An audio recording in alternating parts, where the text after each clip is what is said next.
Shalom, shalom, family. This is your Yao checking in.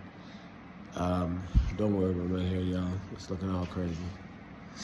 I still got a stopped up nose, so please bear with me. So we're here again. We're talking about the war. The war that just got started up between Israel and Iran, and we're doing another run through of this concept, right? I don't know if I explained it well enough last time, but we're just going to break down kind of what happened and when it happened so that people can get a really good understanding of history, right? So, after the Messiah was killed and resurrected by Rome and by other Israelites, in 70 AD, Rome conquered Israel. And when it conquered Israel, the state of Israel disappeared, right? Most Judeans went down into Africa. Some of us went and scattered into the Roman Empire as slaves, right? And so you had a lot of our people scattered in modern-day Turkey. You had a lot of our people scattered in modern-day Greece. And then you had a lot of our people scattered in modern-day England that were there before. Oh, and then Spain as well, that were there before, but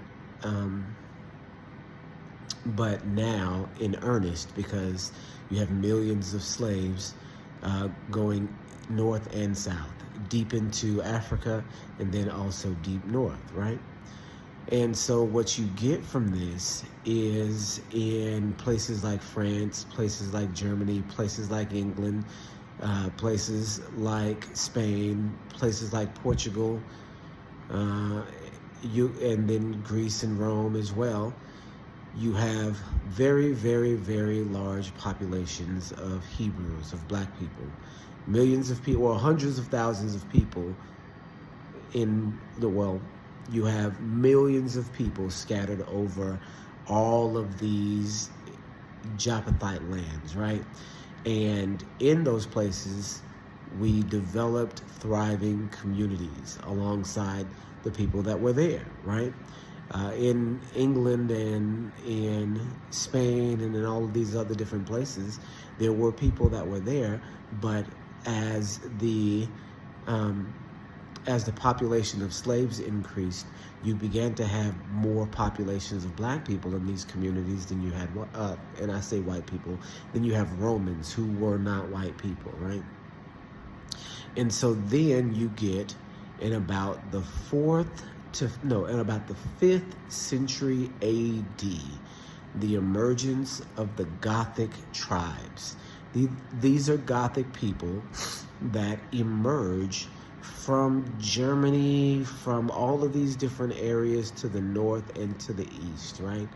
They emerge and they are called Goths, right? So you've got a bunch of different groups of them.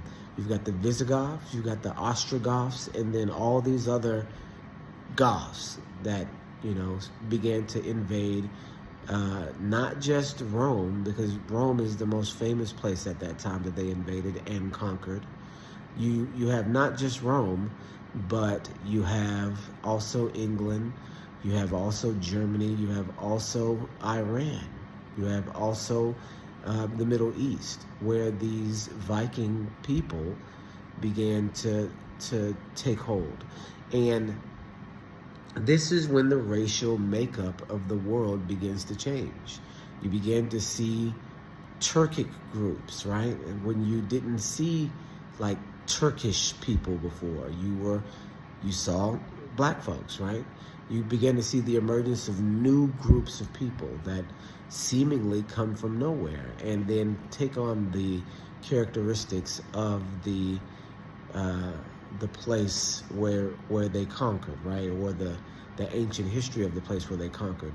For instance, in North Africa, the Vikings went down and conquered North Africa too, right? So that's why you have the ethnic look of the Egyptians be completely different from the ancient Egyptians. We know the ancient Egyptians look like us. That's why you see and that's why you see in Ethiopia, a group of people that don't look like Ethiopians in the ancient context, because ancient Ethiopians were the blackest people in the world, right? So black that they were purple, so black that they, you couldn't see them at night. You could only see their teeth. This is, not to bash or to belittle. This is the racial characteristic that the Bible says that the Ethiopians would have, that they would be the darkest people in the world, right? And the Bible doesn't necessarily just flat out say it, but it insinuates it by the term, or by the proverb, I guess you would say, can the Cushite change the color of his skin, right? And so they say, oh, because he was black. Well, yes, because he was black, not brown, not coffee, not toffee. Do you see what I'm saying? All of these different colors on the spectrum from what our people can be. You can be as light as yellow and then as dark as an Ethiopian, because we were mistaken for Ethiopians by the Romans, right? We were all the time mistaken for Egyptians. We were all the time mistaken for Ethiopians. Guess what? If you look at ancient Egyptians, they're black. Guess what? You look at ancient Ethiopians, they're way black. So that means the Ethiopians that are there can't be them, right? So you have to look at that with Iran too. Everybody is crazy for saying, oh, this is Persia. This is ancient Persia. These are the ancient Persians. No, you just wipe out 3,000 years worth of history and then, yeah, but no. The ancient Persians were very dark-skinned. If you look at the depictions of Darius, the depictions of Artaxerxes, the depictions of Koresh. His name is Koresh, but I can't remember the way that the Bible puts it in. It's Cyrus, King Cyrus, right? In Hebrew is Koresh, and this is where David Koresh gets his name from, right? But Cyrus, right? If you see the depictions of him in ancient history, if you see any of the Persian kings, they've got black skin. They've got skin that is darker than mine, right? Or the same complexion. And so this is where you look at it and say, okay, the current Persians don't look this way. Who are the current Persians, right? So you have to look. In history, the Persians were invaded. They were invaded by this group of people way back when called the Aryans, right? Do you guys know who the Aryans are? Do you know who the Aryans are? The Aryans are the people that, bingo, the Nazis say they come from. Have you guys ever heard of the Aryan Nation, the prison gang, the skinhead prison gang? Now, why would they be calling themselves ancient Persians? Because they know something that we don't. Maybe they don't know exactly what it is, but they have that ancient aspect that we don't. Yeah, it's because at one point in time, Gog invaded Persia. And the ancient knowledge of Persia, they took it. They took it and then claimed themselves to be the ancient Persians. That's why you have in Persia, the makeup that doesn't look like black people. It looks like some sort of mixture of peoples. They look Arab. Do you know what the word Arab means? Arab means mixed. Mixed with what, right? What is mixed up in Arab, right? Arab means mixed in Hebrew, right? You guys know that Arab means mixed, right? And when you look at them, they look mixed, but mixed with what? Black and white? White and something else? Do you see what I'm saying? They look as if a group of lighter skinned people came down and mixed with them, right? Do you see what I mean? And so you have this same thing that goes on in Europe or Eastern Europe and in Western Europe. Do you understand what I mean? You have the Visigoths come down and conquer every single place that they go, right? These are who are called the Vikings. In England, once they got to England, there were black folks already there. The black folks that were already there were Hebrews. They were Hebrews. They were Hebrew slaves that had been left over from the Roman Empire. So in England, before you get white people, you have about, when did the Roman captivity start? In about 60, was it 160 or 60? It's 60. It's 60 BC, right? So by the time the Vikings get to England, which is about 600 AD, you've had Roman Hebrew slaves in England for 600 years. For 600 years already. They have been there longer than our people have been in the United States now. So they're more familiar with England than the people that were there. I mean, than the people that than white people were, right? So it's a complete different picture of ancient Europe than you're accustomed to. Why do you think they call them the Dark Ages? Do you see what I'm saying? Because they conquered that era and made it different, right? And then all of the pomp and the ceremony and all of the wealth and all of the information, they took it, right? Just like they took it out of the hands of the Persians many years earlier, they were taking it then from the Hebrews that were in England at the time, right? In France at the time. And then you'll see, once that happened, there began to be a purge, right? If you start looking at some of this history about when the Jews were expelled from all of these different places, these black Jews were expelled.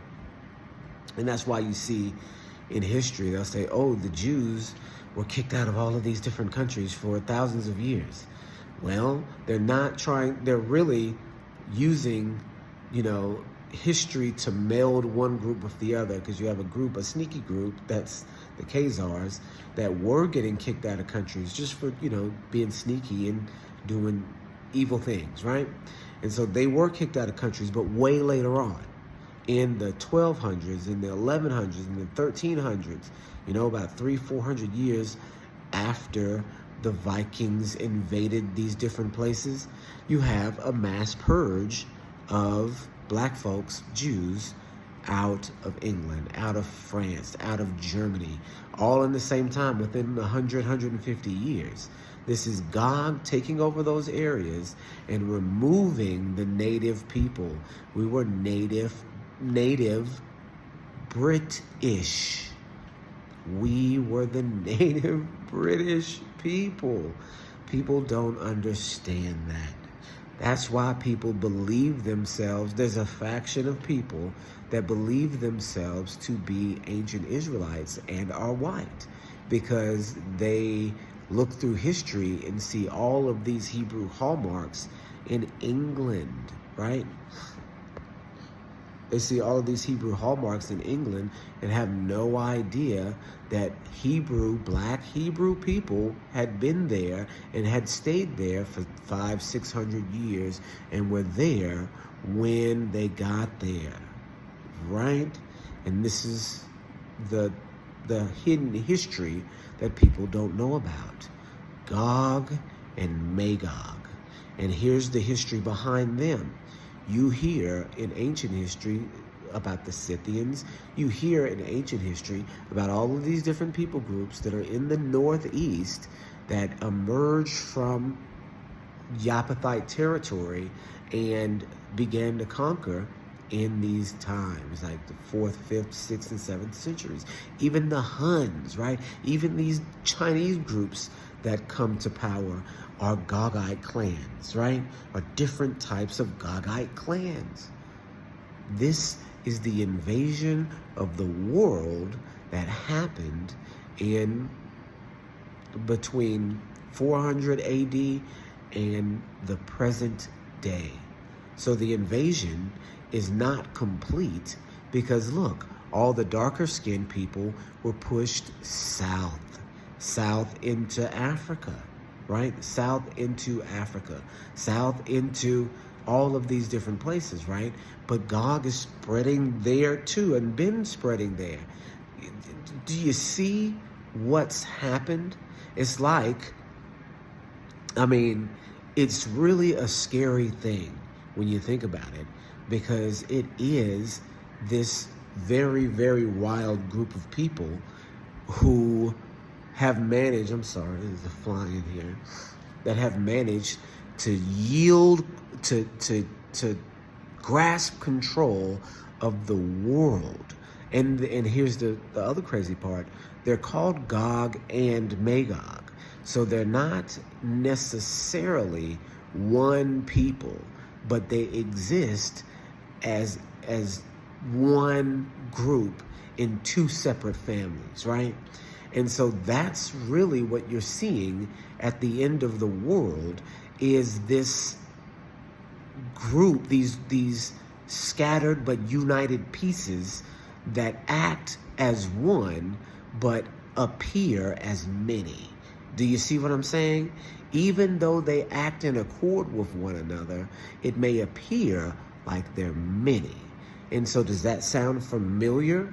Can anybody tell me where else you see a world ruling people group that acts as these different interconnected pieces? Oh yeah, wait a second. The feet in Daniel 2 that were made out of iron and mirror clay, that sometimes behave together and sometimes separate. Do you see what I mean? It matches completely. Who other than Gog and Magog, two separate families that acted in accord with one another. Do you see what I mean? That's why you see an Eastern bloc and a Western bloc. And now I don't know who's Gog and who's Magog, but you see an Eastern and Western bloc, and they're made up of the Gog, Magog hordes. You see them coming from both places. If the leader of the Eastern bloc is Vladimir Putin, and the leader of the Western bloc is Benjamin Netanyahu, which you didn't know he was the leader, now you do. Now you should know that Benjamin Netanyahu, nobody's saying nothing against him, right? You should know that he's the leader of the Western bloc. That means he's the leader of Germany, France, England, America. It means he's the leader of all of them. Nobody's saying anything against him. That means they're in concord, right? So you've got these two blocks, and they're fighting against each other, quote unquote.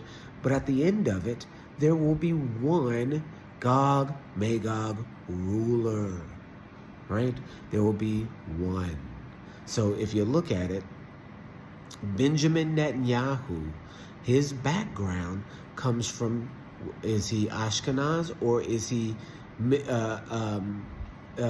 is it Sephardim? Doesn't matter, because both groups are Gogite groups. If he's Ashkenaz, then he comes from the people that were of the Khazars, and the Khazars trace their lineage to Togamo. Who is Togamo? Oh, he's the son of Gomer, right? Cousin to Gog and Magog, right? This is Gog and Magog. Now, you go to Genesis 10 and look at the Table of Nations, and you tell me where Togamo comes from. You tell me where he comes from. And if he doesn't come from Gomer, or one of the Japheths, the next generation of Japhethites, you tell me. But he's there. He's in that second. He's actually in that third generation. I'm not sure if he's Gomer's son. I'm not sure if he's Tubal's son or Meshach's son. He's one of their sons, right? And so Gog and them are direct cousins to them. So who would they align to? They would align to the Gog and Magog hordes. That's who they would align to. That's where they come from. You can't say that they're any other nation, because they say themselves that they're Togamo, right? You can't call Israel, the fake Israel, the Ashkenazis, you can't call them Edom when they, in their history books, they don't say anything about Edom. Not anything. Not nothing. In their history books, they say they're from Togamo. You go and look this up. How do we know this? There was a king. I think his name was King Joseph, right? He was like the great-grandson of King Bulan, who initially converted the Khazars to Judaism way back in the 7th century, 8th century AD, right? Around the time that, hey, the Vikings were becoming powerful and pagan and needed something else to be that time, right? So in this time, about 200-300 years later, when the Khazar is a fully established, proselyte Jewish kingdom, King Joseph writes to establish Jewish communities, establish black Jewish communities in Spain. I'm telling you, or I'm sure you heard everybody's prayers. But I'm sorry, I just got a message. Where was I at? King Joseph, they call him the correspondence, the King Joseph correspondence. He reached out to established Hebraic communities in Spain, right, that had been there, right? Because, Paul was talking about going to Spain. This is in like 1000 AD that King Joseph is reaching out. So 1,000 years after Paul visits Spain, right? The Hebrews been in Spain for 1,000 years at that time. Do you see what I'm saying? So he reaches out to 1,000-year-old Jewish communities in Spain, and he tells them about their group, their community in Eastern Europe, right? He says that we've got a thriving Jewish convert community here that come from, and this is in his correspondence. You can go look it up now. It's on Wikipedia right now. In his correspondence, he said, we are not actual Israelites. We are from Togamo. In our family history, we reckon ourselves to Japheth and Togamo. That's what he says. That's what he says. If you believe they're Khazars, which we all know that they are, that means you have to also believe them to be Gogites because they come from Togamo. And Togamo is direct first cousin to Gog, right? First cousin, right? So, not first cousin to Edom, very far removed from Edom, right? Very far removed from Edom in history, before Edom. You see what I'm saying? Before Edom. So, the book of Genesis in chapter 10, the Table of Nations, mentions Gog and Magog. The book of Revelation, chapter 20, mentions Gog and Magog. Book of Ezekiel, chapter 39, chapter 40, somewhere in there, mentions Gog and Magog for the end of the world, right? So that's what we're seeing. We're seeing Gog and Magog. We're seeing the feet and toes of iron and mirror clay. We're seeing the way the world works for real. And how it's going to play out is Gog is going to battle Magog, and then the people groups will align themselves to either Gog or Magog. And I'm not saying that the western side is Gog and the eastern side is Magog, or vice versa, or it's not some sort of mixture of the two. But the leaders of the world in all of these different places and the people groups that are leading the world directly emerge from Japheth, directly emerge from Gog and Magog.